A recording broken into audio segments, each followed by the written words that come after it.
Hello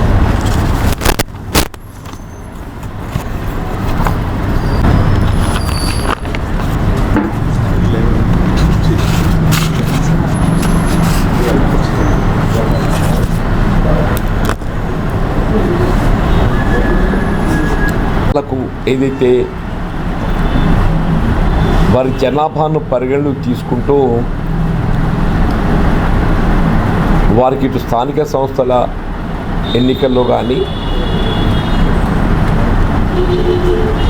స్థానిక సంస్థల ఎన్నికలతో పాటుగా విద్యా ఉద్యోగాలలో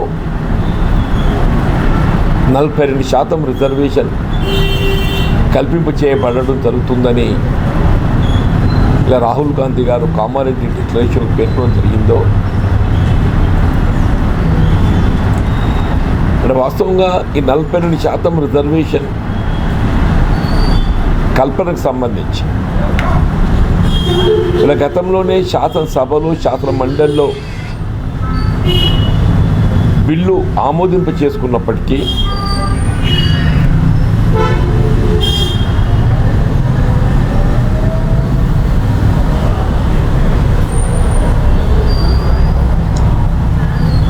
వీళ్ళ గవర్నర్ గారు ఏదైతున్నదో దానికి ఆమోద ముద్ర వేయవలసినటువంటి ఒక గవర్నర్ గారు ఏ శాసనసభ కానీ శాసన మండలిలో కానీ మనం పాస్ చేసుకోవడం జరుగుతుందో బిల్లులు దాని చట్టబద్ధత లభించబడాలి అని అంటే గవర్నర్ గారు రాజముద్ర వేయాలి. వీళ్ళ గవర్నర్ గారు ఏదైతున్నదో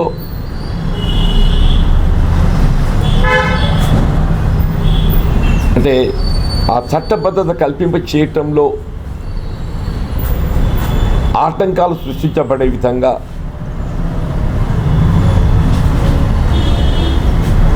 ఆమోదం తెలపకుండా భారత రాష్ట్రపతికి నివేదించటం,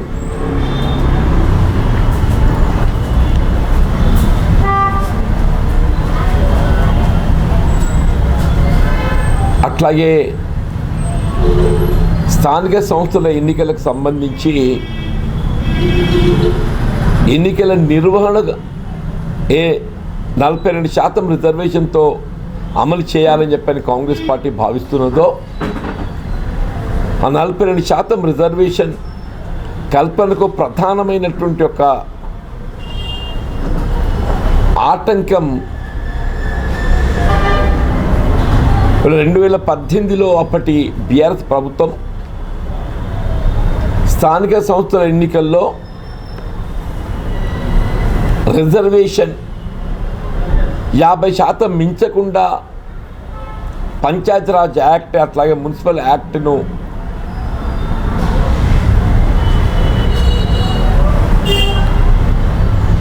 మార్పు చేయడంతో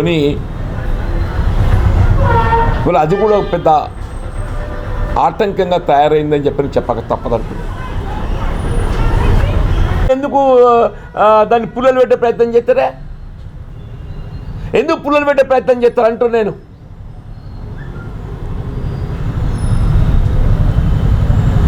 ఇలా స్థానిక సంస్థల ఎన్నికల్లో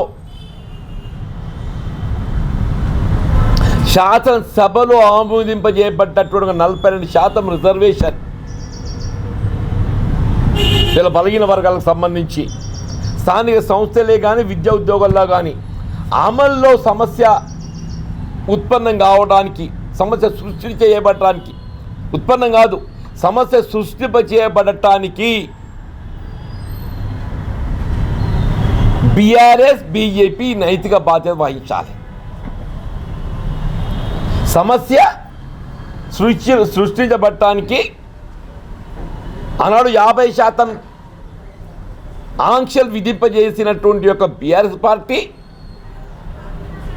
బీఆర్ఎస్ ఎందుకో కూడా చెప్పాలి కానీ నేను, మీరు 18లో పంచాయతీరాజ్ యాక్ట్ అమలు చేసి 50%కి ఆంక్ష విధించింది కదా, కాబట్టి బీఆర్ఎస్ వీళ్ళ అమలుకు శాసనసభలో మీరు ఆమోదం తెలిపి కూడా కేంద్రంలో అధికారంలో ఉండి గవర్నర్ గారు దానికి ఆమోద ముద్ర వేయకుండా భారత రాష్ట్రపతి చేయబడి అక్కడ దాన్ని పెండింగ్ పెట్టడం, ఇది భారతీయ జనతా పార్టీ. అంటే ఇవాళ బలహీన వర్గాలకు 42% రిజర్వేషన్ కల్పింపు చేయబడటంలో అది స్థానిక సంస్థలే కానీ విద్యా ఉద్యోగాలలో కానీ సమస్య సృష్టించబడటానికి బీఆర్ఎస్ బీజేపీ నైతిక బాధ్యత వహించాలి. ఇప్పటికైనా మీ 2 నాలుక ధోరణి వీడి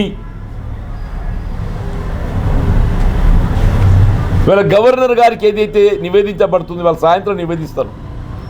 I feel today evening most probably వాళ్ళ కౌన్సిల్లో ఆమోదం పొందితే వచ్చి వాళ్ళ సాయంత్రం గవర్నర్ గారు నివేదిస్తారు.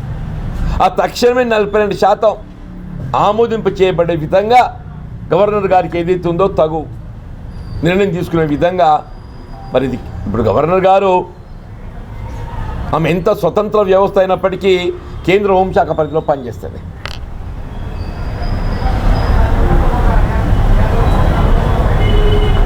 ఆ నిర్ణయం తీసుకోవాలని చెప్పని నైతిక బాధ్యత వహించాలి.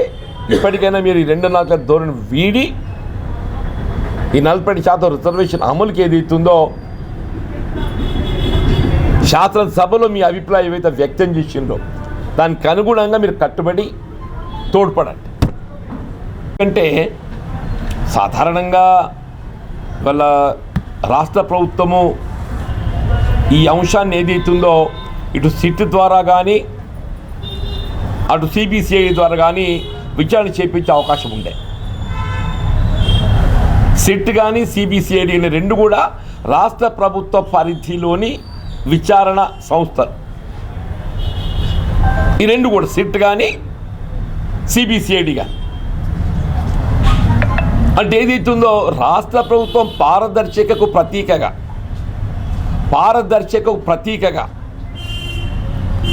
వీళ్ళు చేపించబడే విచారణ ట్రాన్స్పరెంట్గా చేయబడుతుంది, పారదర్శకంగా చేపట్టబడుతుంది. ఇందులో రాష్ట్ర ప్రభుత్వం యొక్క జోక్యం లేదు అని తెలియజెప్పబడే విధంగా అంశాన్ని సిబిఐకి అప్పగించింది. సిబిఐ ఇది కేంద్ర ప్రభుత్వ పరిధిలోని విచారణ సంస్థ. సిబిఐ ఏదైతుందో ఎట్లయితే సిట్ అండ్ సిబిసిఐడి రాష్ట్ర ప్రభుత్వ పరిధిలోని విచారణ సంస్థలో సిబిఐ ఏదైతున్నదో సెంట్రల్ బ్యూరో ఆఫ్ ఇన్వెస్టిగేషన్ ఇది కేంద్ర ప్రభుత్వ పరిధిలో విచారణ చేపట్టేటువంటి ఒక సంస్థ. అంటే రాష్ట్ర ప్రభుత్వము కాంగ్రెస్ పార్టీ ఇంత ట్రాన్స్పరెంట్గా ఉంది కదా అంటే ఏ విధమైన అపోహలకు తావీయకుండా విచారణ అనేది నిష్పక్షపాతంగా పారదర్శకంగా చేయబడుతుందని తెలియజెప్పే విధంగా రాష్ట్ర ప్రభుత్వ పరిధిలో ఉన్నటువంటి ఒక అస్త్రాన్ని నిజంగానే రాష్ట్ర ప్రభుత్వం ఏదైనా కక్షపూరితంగానో రాజకీయంగానో నిర్ణయం తీసుకోవాలని చెప్పి భావించి ఉంటే ఏ సీట్లో సిబిసిఐడి వేస్తే అయిపోతుండే. కానీ ఆ విధంగా అపోహలకు తావీయకుండా రాష్ట్ర ప్రభుత్వం నిష్పక్షపాతంగా పారదర్శకంగా నిర్ణయాలు తీసుకుంటుందని తెలియజెప్పే విధంగా సిబిఐకి అప్పగించడం ఇది రాష్ట్ర ప్రభుత్వం యొక్క నిబద్ధతకు వాస్తవాలు ఏదైతుందో ప్రజలు గ్రహించబడే విధంగా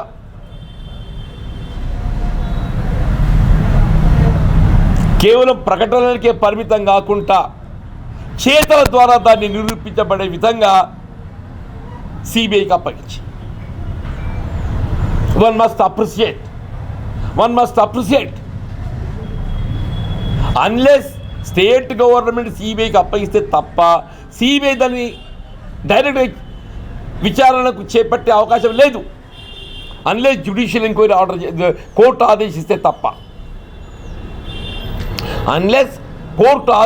తప్ప కానీ రాష్ట్ర ప్రభుత్వం కాంగ్రెస్ పార్టీ వీళ్ళ నిష్పక్షపాతకు ట్రాన్స్పరెన్సీకి పారదర్శకతకు నిదర్శనంగా వాస్తవాలు ఏదైతే ప్రజలు గ్రహించబడే విధంగా ఇక్కడ సమస్య ఏంటంటే దోషి ఎవరని తేలడమే కాదు, వాస్తవాలు ప్రజలు గ్రహించాలి.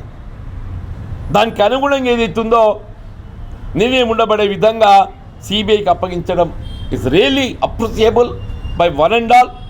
మరి ఎవ్వరు కూడా ఏదైతుందో కామెంట్ చేసే అవకాశం లేదు.